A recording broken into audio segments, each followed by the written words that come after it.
నల్గొండ లోక్సభ నియోజకవర్గం సన్నాహక సమావేశం అనంతరం విలేకరుల సమావేశం.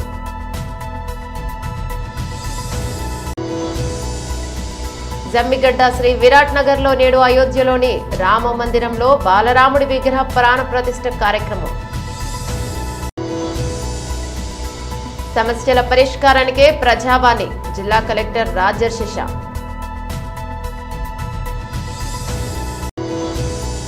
ఆడపిల్లలను టార్గెట్ చేస్తూ వారి కుటుంబాలను మానసిక వేధింపులకు గురి చేస్తున్న భానుప్రసాద్ అనే సైకో. నల్గొండ లోక్సభ నియోజకవర్గం సన్నాహక సమావేశం అనంతరం విలేకరుల సమావేశం. మీడియా మిత్రులందరికీ నమస్కారం. నాతో పాటు ఈ మీడియా సమావేశంలో పాల్పంచుకుంటున్నటువంటి పెద్దలు మాజీ సభాపతి శ్రీ మధుసూదనాచారి గారు, పార్లమెంట్ సభ్యులు శ్రీ లింగయ్య యాదవ్ గారు, పార్లమెంట్ మాజీ సభ్యులు శ్రీ చంద్రశేఖర్ రెడ్డి గారు, స్పోర్ట్స్ మాజీ చైర్మన్ శ్రీ వెంకటేశ్వర రెడ్డి గారు, అందరికీ నమస్కారం. గత 3వ తేదీ నుంచి నిరవధికంగా సాగుతూ వచ్చినటువంటి తెలంగాణ భవన్లో సాగుతూ వచ్చినటువంటి బీఆర్ఎస్ పార్టీ సమీక్షా సమావేశాలు అత్యద్భుతంగా జరిగినాయి. ఇవాళ ఆఖరు నల్గొండ పార్లమెంటరీ నియోజకవర్గ పరిధిలోని నాయకులు, ప్రజాప్రతినిధుల సమీక్ష సమావేశం జరిగింది. 22 వరకు, అంటే దాదాపు గంటల్లో లెక్కిస్తే 125 గంటల పాటు నిర్వహించుకున్నాం. మా వాళ్ళు నిర్వాహకులు సమయాన్ని కూడా రికార్డ్ చేసినారు. ప్రతి అసెంబ్లీ నియోజకవర్గ పరిధి నుంచి ఆ నియోజకవర్గ కోర్ లీడర్షిప్ ఇందులో పాల్గొనడం జరిగింది. సగటున 75 నుంచి 100 మంది చొప్పున. ముఖ్య ఉద్దేశం క్షేత్రస్థాయి నుంచి పార్టీ శ్రేణుల యొక్క ఫీడ్బ్యాక్, వాళ్ళ మనోగతం. ఎందుకంటే వీళ్ళు నిత్యం కార్యకర్తలు, నాయకులతో పాటు ప్రజల మధ్యలో ఉండేటువంటి వాళ్ళు కాబట్టి మొదటి రౌండ్లో ఈ అనుభవం గడించినటువంటి వాళ్ళు కానీ, ప్రజాప్రతినిధులుగా ఉన్నవాళ్ళు కానీ, కొంత బాధ్యతను మోసినటువంటి వాళ్ళు కానీ, వీళ్ళందరినీ కూర్చోబెట్టి వాళ్ళతో చర్చిస్తే వాళ్ళ ఫీడ్బ్యాక్ వస్తుంది అనేటువంటి ఉద్దేశంతో ఆ రకంగా వాళ్ళ ఫీడ్బ్యాక్కు శ్రీకారం చుట్టడం జరిగింది. ఈ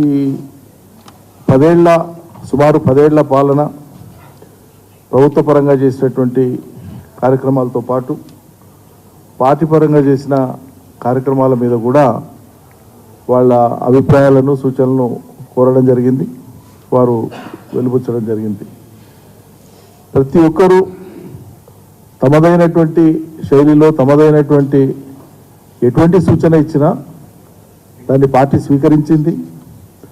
నిస్సంకోచంగా, నిర్మోహమాటంగా, నిరభ్యంతరంగా, నిర్భయంగా వాళ్ళ సూచనలు నివేదించడం జరిగింది. అవన్నీ కూడా రికార్డ్ చేసుకోవడం జరిగింది. ఇవన్నీ కూడా భవిష్యత్తులో అవసరమైనటువంటి మార్పు చేర్పులు, సవరణలు చేసుకోవడానికి దోహదపడేవని చెప్పి పార్టీ భావించే ఈ నిర్ణయం తీసుకున్నది.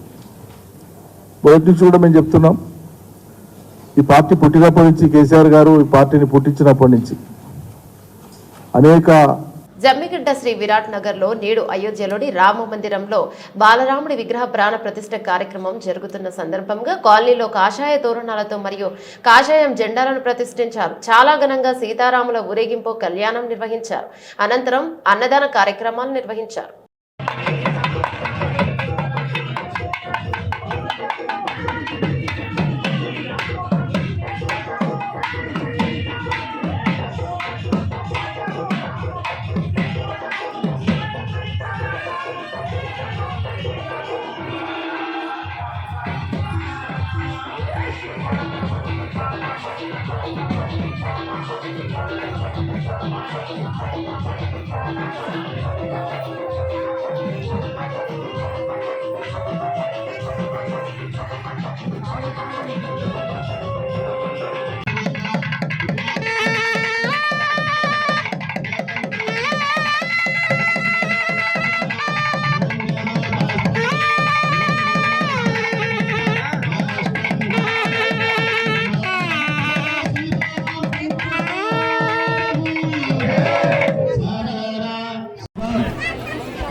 ప్రజావాణి కార్యక్రమంలో భాగంగా కలెక్టరేట్ సమావేశ మందిరంలో ప్రజల వద్ద నుండి 31 ఫిర్యాదులు స్వీకరించారు.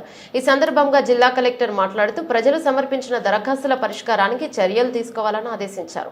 నేటి ఫిర్యాదులలో ఎక్కువ ఫిర్యాదులు భూములకు సంబంధించి ఉద్యోగం, పెన్షన్ తదితర ఫిర్యాదులు ఎక్కువగా ఉన్నాయన్నారు. వాటిని త్వరితగతిన పరిష్కరించాలన్నారు.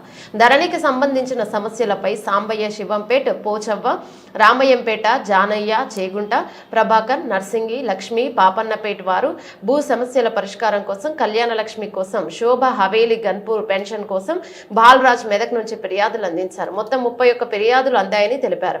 ఈ కార్యక్రమంలో అదనపు collector Venkateswarlu, DRO Padmasri, DPO Saibaba, DRDO Srinivas, DFO Raviprasad, DFO Govind, DEO Radha Kishan, DWO Brahmaji, DIEO Satyanarayana, సంబంధిత అధికారులు, సిబ్బంది పాల్గొన్నారు.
మండల్ సార్ నేను శివంపేటతో మాట్లాడి సమస్య మాట్లాడి ఆడపిల్లలను టార్గెట్ చేస్తూ వారి కుటుంబాలను మానసిక వేధింపులకు గురి చేస్తున్న భానుప్రసాద్ అనే సైకో ఏలూరు జిల్లా నూజివీడుకు చెందిన భానుప్రసాద్ అనే సైకో నిత్యం సోషల్ మీడియాలోని ఫేస్బుక్, ఇన్స్టాగ్రామ్, ట్విట్టర్ వేదికగా వివాహితులతో స్నేహం పెంచుకుని తర్వాత నువ్వంటే ఇష్టం, మీ భర్తలను వదిలి రావాలని రోజుకి 20 నుంచి 100 సార్లు ఫోన్ చేస్తూ వేధించడంతో గత్యంతరం లేక వాళ్ళ కుటుంబ సభ్యులకు చెప్పుకుంటున్నారు. దీంతో భార్యాభర్తల మధ్య విభేదాలు ఏర్పడి మానసిక ఒత్తిడికి గురి ఆత్మహత్యలకు ప్రేరేపిస్తున్న పరిస్థితి ఏర్పడింది. ఈ సైకో భానుప్రసాద్ అనేవాడి వలన ఇప్పటికే 2 కుటుంబాలు చిన్నాభిన్నమవుతున్నాయి. రీసెంట్ గా పల్నాడు జిల్లా దాచపల్లి మండల పరిధిలో వివాహిత ఆమె భర్తకు భానుప్రసాద్ అనే సైకో నిత్యం వారికి ఫోన్ చేస్తూ వేధింపులకు గురి చేస్తున్నట్లు తెలిపారు. ఇదిలా ఉంటే ఆమె భర్తకు, అత్తకు, వారి కుటుంబ సభ్యులకు ఫోన్లు చేస్తూ మానసిక వేధింపులకు దిగాడు ఈ సైకో భానుప్రసాద్ అనే వ్యక్తి. ఇక ఇప్పటికైనా పోలీసు ఉన్నతాధికారులు స్పందించి భానుప్రసాద్ అనే వ్యక్తిపై చర్యలు తీసుకోవాలని బాధితులు ఆవేదన వ్యక్తం చేస్తున్నారు. ప్రపంచంలోనే అత్యధిక జనాభా కలిగిన భారతదేశానికి ఐక్యరాజ్య సమితిలోని భద్రతా మండలిలో శాశ్వత సభ్యత్వం లేకపోవడం అనుచితం అంటూ టెస్లా అధినేత ఎలాన్ మస్క్ అభిప్రాయపడ్డారు. ఈ మేరకు ఆయన తాజాగా ట్వీట్ చేశారు. ప్రస్తుత పరిస్థితికి మారిన కాలానికి అనుగుణంగా ఆయా దేశాలకు ప్రాతినిధ్యం కల్పించాల్సిన అవసరం ఉందని పేర్కొన్నాడు. ఐక్యరాజ్య సమితి ప్రధాన కార్యదర్శి ఆంటోనియా గుటెర్రస్ ట్వీట్ పై మస్క్ ఈ వ్యాఖ్యలు చేశారు. భారతదేశానికి సాధారణ సభ్యత్వం మాత్రమే ఉంది. శాశ్వత సభ్యత్వం కోసం భారత్ చేస్తున్న ప్రయత్నాలు చైనా అడ్డుపడుతోంది. భద్రతా మండలిలో ప్రస్తుతం China, America, UK, France, Russia దేశాలు శాశ్వత సభ్య దేశాలుగా కొనసాగుతున్నాయి. ఈ దేశాలకు ప్రత్యేకంగా వీటో పవర్ ఉంటుంది. మండలి సమావేశాలలో తీసుకున్న నిర్ణయాలను 5 దేశాలలో ఏ ఒక్క దేశం అభ్యంతరం వ్యక్తం చేసినా సరే ఆ నిర్ణయం వీగిపోతుంది. అంతకు ముందు గుటెర్రస్ ట్వీట్ చేస్తుంది. భద్రతా మండలిలో ఆఫ్రికా ఖండం నుంచి ఒక్క దేశానికి శాశ్వత సభ్యత్వం లేకపోవడం దురదృష్టకరమన్నారు. ఈ ట్వీట్ పై ఇజ్రాయెల్ వెంచర్ క్యాపిటలిస్ట్ మైకెల్ ఐసెన్బర్గ్ స్పందిస్తూ మరి భారతదేశం సంగతేంటని గుటెర్రస్ ను ప్రశ్నించారు. ఐక్యరాజ్య సమితిని పూర్తిగా రద్దు చేసి సరికొత్త నాయకత్వంలో ప్రస్తుత పరిస్థితికి అనుగుణంగా మరో కొత్త సంస్థను ఏర్పాటు చేయాలని ఐసెన్బర్గ్ సూచించారు. ఈ చర్చలో ఎలాన్ మస్క్ కూడా తన అభిప్రాయాన్ని ట్విట్టర్ వేదికగా పంచుకున్నారు. భూమి మీద అత్యధిక జనాభా ఉన్న దేశంగా అవతరించిన భారత్కు ఐక్యరాజ్య సమితి భద్రతా మండలిలో శాశ్వత సభ్యత్వం లేకపోవడం అసంబద్ధమని పేర్కొన్నారు. ఐక్యరాజ్య సమితి అనుబంధ సంస్థలలో సంస్కరణలు చేపట్టాల్సిన సమయం వచ్చిందన్నారు. అయితే తమకు మాత్రమే ఉన్న అధికారాన్ని వదులుకోవడానికి కొంతమంది ఇష్టపడరని, ఇదే సమస్యలకు కారణమవుతోందని మస్క్ ట్వీట్ చేశారు. అయోధ్య రామ మందిరంలో బాలరాముడి విగ్రహ ప్రాణ ప్రతిష్ఠ కార్యక్రమం నిన్న అంగరంగ వైభవంగా జరిగింది. స్వామివారికి ప్రధాని మోదీ తొలి పూజ నిర్వహించారు. ఈ కార్యక్రమానికి దేశవ్యాప్తంగా ఉన్న వివిధ రంగాల అతిరథ మహారథులంతా తరలివచ్చారు. 7,000కు పైగా వివిఐపీలు హాజరయ్యారు. ఆలయ ప్రాంగణం సినీ సెలబ్రిటీలతో కలకలలాడింది. టాలీవుడ్ స్టార్ జూనియర్ ఎన్టీఆర్ కు కూడా ఆహ్వానం అందినప్పటికీ ఆయన అయోధ్యకు వెళ్లలేదు. దీంతో ఆయన ఎందుకు వెళ్లలేదనే చర్చ జరుగుతోంది. అయితే దేవర సినిమా షూటింగ్ బిజీ వల్లనే ఆయన అయోధ్యకు వెళ్లలేదని చెప్తున్నారు. షూటింగ్ షెడ్యూల్ ముందే ఫిక్స్ అయిపోవడంతో తారక్ వెళ్ళలేకపోయారట. షెడ్యూల్ ని తారక్ బ్రేక్ చేస్తే తోటి నటులతో పాటు నిర్మాతలు ఇబ్బంది పడాల్సి ఉంటుందనే ఉద్దేశంతోనే తారక్ అయోధ్యకు వెళ్ళలేకపోయారని అంటున్నారు. అయితే ఈ వార్తల్లో ఎంతవరకు నిజం ఉందనేది తెలియాల్సి ఉంది. ఎక్స్ ఎమ్మెల్యే మరియు బీజేపీ రాష్ట్ర కార్యదర్శి శ్రీ ఎం Raghunandan Rao press meet. TRS party సమీక్షల పేరిట రోజుకో కొత్త మాటలు, కొత్త దుకాణం మొదలు పెడతాం. చాలా రోజుల తర్వాత టిఆర్ఎస్ పార్టీ నాయకులకి కార్యకర్తలు గుర్తుకొచ్చినట్టు కనబడతా ఉంది. నిన్న మాజీ మంత్రి హరీష్ రావు మాట్లాడుతూ అంటాడు, పార్టీలో కష్టపడేటోళ్ళకే గుర్తింపిస్తాం.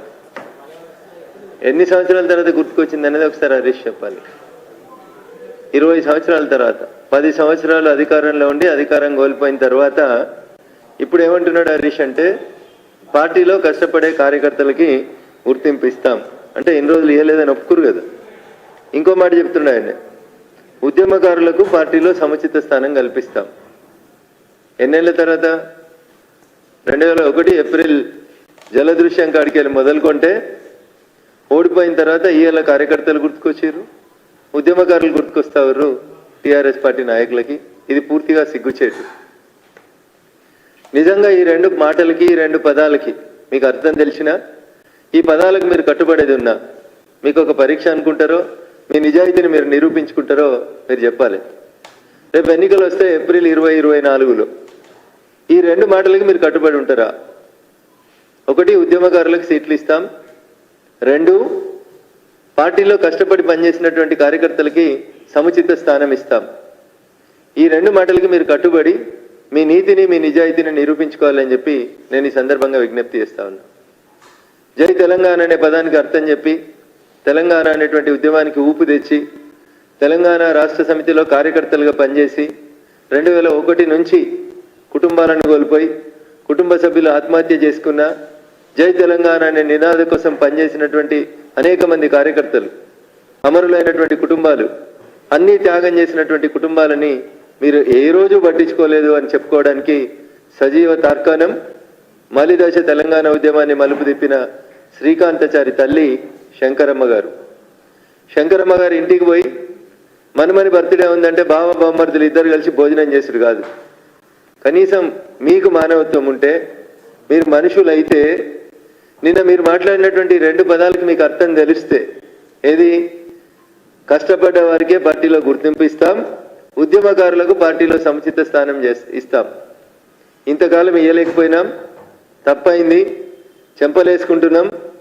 కొత్త అమరవీరుల స్తూపం కట్టినాం.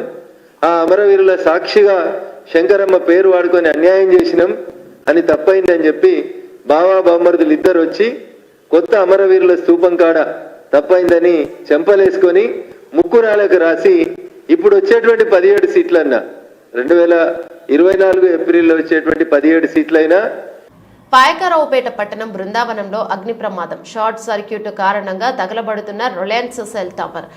నగరం మధ్యలో టవర్ తగలబడుతున్న పైన మంటలను అడ్డు చేస్తున్న అగ్నిమాపక సిబ్బంది. అదుపులోకి రాని మంటలు భయాందోళనలో ఉన్నారు ప్రజలు.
Direct phone ఇద్దామనా?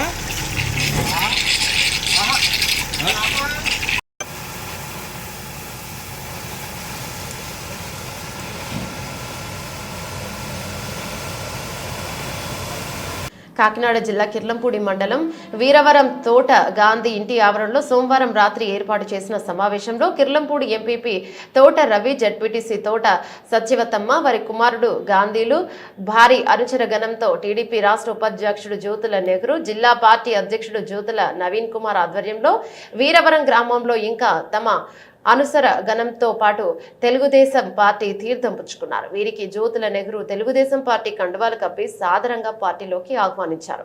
గ్రామానికి విచ్చేసిన వీరికి పూల వర్షం కురిపిస్తూ తీన్మార్ డప్పుల మధ్య పురవీధుల్లో పలుచోట్ల మహిళలు హారతులిచ్చి చల్లని దీవెనలు అందిస్తూ ఘనస్వాగతం పలికారు. ఈ సందర్భంగా జ్యోతుల నెహ్రూ, జ్యోతుల నవీన్ మాట్లాడుతూ సీఎం జగన్ అనాలోచిత నిర్ణయాల వల్లే రాష్ట్రం అప్పుల పాలైందని విమర్శించారు. రాష్ట్రాన్ని అభివృద్ధి చేయడానికి కంకణం కట్టుకుని జతకట్టిన టీడీపీ జనసేన కూటమిని గెలిపించాలని వారు కోరారు. పార్టీలో చేరిన ప్రతి ఒక్కరికి తగిన ప్రాధాన్యత కల్పిస్తామన్నారు. పార్టీలో చేరిన అనంతరం తోట రవి, తోట గాంధీ మాట్లాడుతూ సీఎం జగన్మోహన్ రెడ్డి పంచాయతీరాజ్ వ్యవస్థని నిర్వీర్యం చేయడంతో ప్రజాప్రతినిధులుగా తామేమీ అభివృద్ధి చెందలేకపోయామని, 3 పర్యాయాలు ఎమ్మెల్యేగా చేసే నియోజకవర్గాన్ని అభివృద్ధి పదంలో నడిపించిన మొట్టమొదటి ప్రాంత టైగర్ జ్యోతుల నెహ్రూని 4వ సారి గెలిపించడానికి కంకణబద్దులై పనిచేస్తామన్నారు. ఈ కార్యక్రమంలో జగ్గంపేట నియోజకవర్గ టీడీపీ, జనసేన పార్టీ శ్రేణులతో పాటు అధిక సంఖ్యలో వీరవరం గ్రామ ప్రజలు పాల్గొన్నారు. పాత కొత్త కలయిక వేదికను అలంకరించినటువంటి పెద్దలందరికీ పేరు పేరున మాతో కథలొచ్చి అపూర్వమైనటువంటి స్వాగతాన్ని ఇచ్చి మేము మీ అన్నంటూ ఉన్నాం, మీరు ముందుకు నడండి అని చెప్పి చక్కని మనోధైర్యాన్ని ఇచ్చినటువంటి ఈ వేదిక మీద ముందున్నటువంటి ప్రియ మిత్రులందరికీ కూడా పేరు పేరున నా హృదయపూర్వకమైనటువంటి ధన్యవాదాలు తెలియజేసుకుంటున్నాను. పత్రికా సోదరులకి, మీడియా సోదరులకి నా ప్రత్యేక ధన్యవాదాలు. అందరూ అన్ని మాటలు మాట్లాడారు. ఈరోజు నాకు చాలా ఆనందంగా ఉంది. ఎందుకంటే పుట్టడం ఇక్కడ పుట్టలేదు కానీ పెరగడం మాత్రం ఇక్కడే పెరిగాను. ఇప్పుడు ఈ పిల్లకాయల కంటే కూడా అందరూ ఎక్కడ ఏ కుటుంబం ఎక్కడి నుంచి ఏ స్థాయికి ఏ రకంగా వచ్చింది, ఎవరు ఇబ్బందులు ఉన్నారన్నది కూడా ఆనాటి నుంచి ఈనాటి వరకు పూర్తిగా ఈ వీరవరం మీద అవగాహన ఉన్నటువంటి వ్యక్తిని. అయితే గత 5 సంవత్సరాలుగా నేను సరే రాజకీయాల్లో మార్పులు చేర్పులు ఉంటాయి, ఏవో పట్టుదలకు పోవడం, దానివల్ల అయిన వాళ్ళతో కొంత దూరం అవడం. అయినా ఒకటి మాత్రం మర్చిపోలేండి, నాకు నవీన్ అన్నాడు ఈ ఊరు 2 వర్గాలు, ఆ 2 వర్గాల్లో పేర్లు ఎందుకు కానీ అప్పుడు ఇప్పుడు ఎప్పుడు కూడా ఆ వర్గం నాతోటే ఉంది, నాకే ఓట్లేసింది. అయితే నేను ఇక్కడికి వచ్చినప్పుడు మాత్రం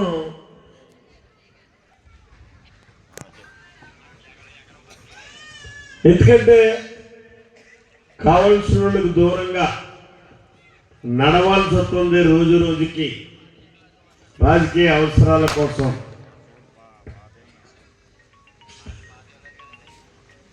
అనుకుని ఇక్కడికి వచ్చిన ఇక్కడ నాతో వెన్నంటే నడిచిన వాళ్ళు మాత్రం ఆ వెలితిని మాత్రం ఎప్పుడు కూడా తోట రవి గారు కానీ తోట గాంధీ గారు కానీ జాయిన్ అవడం అన్నది చాలా ఆనందంగా ఉంది. కొద్ది రోజుల క్రితం వాళ్ళిద్దరిని కూడా స్వయంగా కలిసి మాకు సపోర్ట్ చేయాలి, జ్యోతుల్ నెహ్రూ అడుగులో అడుగు వేసి నడాలి, ఈ బంధం కలకాలం ఉండేలాగా మనం అందరూ కూడా ముందుకు నడాలి అని నేను కోరినప్పుడు తప్పకుండా మీకు సపోర్ట్ చేస్తాం, మావయ్య గారు అడుగులేని అడుగేసి నడుస్తాం, ఈ బంధం ఎప్పటికీ కూడా ఉంటుంది అని వాళ్ళిద్దరూ కూడా మాట ఇవ్వడం అన్నది నాకు చాలా ఆనందంగా ఉంది.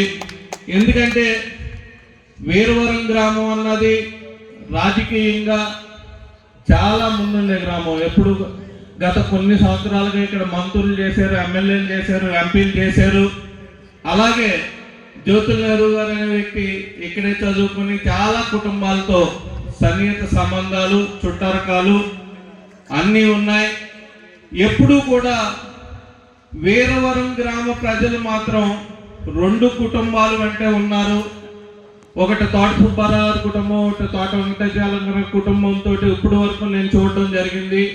ఇప్పుడున్న మనకు కలిగిన అదృష్టం ఏంటంటే తోట సుబ్బారావు గారి కుటుంబం ఎప్పుడూ మనతోటే కలిసిమెలిసి వెళ్ళి ఆ జనాలు కూడా ఉన్నారు. కొత్తగా వెంకటాచలం గారి ఫ్యామిలీ నుంచి కూడా రవి గారు రావడం ఉన్నది మనం ఇంకొంచెం బలం వేటైందని అదృష్టంగా భావించాలి.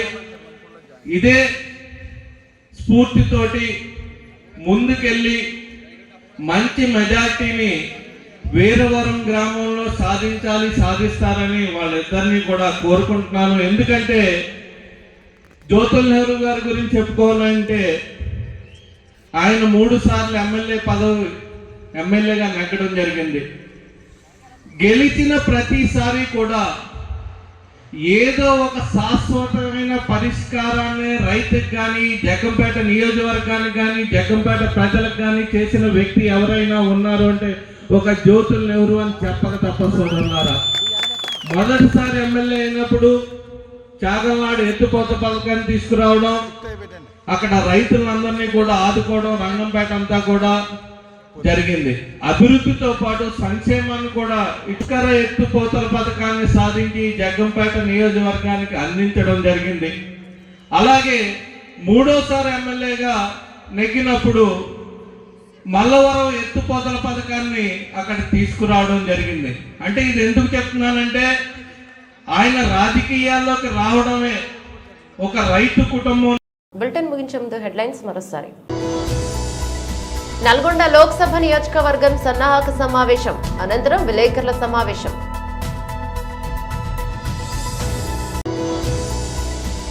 జమ్మిగడ్డ శ్రీ విరాట్ నగర్ లో నేడు అయోధ్యలోని రామ మందిరంలో బాలరాముడి విగ్రహ ప్రాణ ప్రతిష్ఠ కార్యక్రమం. సమస్యల పరిష్కారానికే ప్రజావాణి జిల్లా కలెక్టర్ రాజర్షిష.